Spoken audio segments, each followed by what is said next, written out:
usted es usuario de la línea 12 del metro, preste atención a esta información. ¿Le interesa? Se espera que a final de este mes se reabran las estaciones Nopalera, Zapotitlán, Tlaltenco y la terminal Tláhuac de la línea 12 después de los daños ocasionados por el sismo.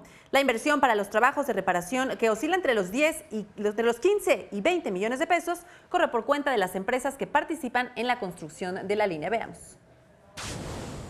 Bueno, el día de hoy el jefe de gobierno anunció que a partir del día 31 de este mes vamos a iniciar el servicio en las 4 estaciones de esta línea.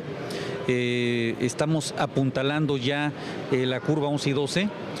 Ya prácticamente terminamos todo el trabajo pesado en la curva 10, que es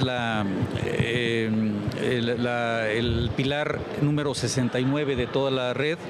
Ahí ya lo estamos fortaleciendo y vamos a poder ya pasar los trenes en los próximos días con la carga de usuarios.